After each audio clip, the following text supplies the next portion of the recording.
নিলয় আলমগীর আর হিমির টেলিফোনে বিয়ে।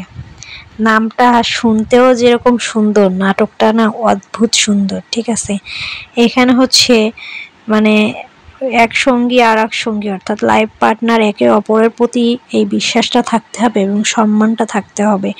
এই নাটকটায় দেখা যায় যে যে সিনগুলো আমরা দেখতে পারি এখানে আরও বেশি ফুটে উঠছে যে নিলয় এবং হিমির ভিতরে যে একটা গভীর বন্ধুত্ব এবং এত ভালো তাদের বন্ডিং, যে এটা নাটকের ভিতরে বোঝা যায় যে বাস্তব লাইফে যদি ভালো বন্ডিং না থাকে নাটকে কিন্তু সেইটার সৌন্দর্যটা আসে না, অভিনয়টা কেমিস্ট্রিটা সুন্দর হয় না।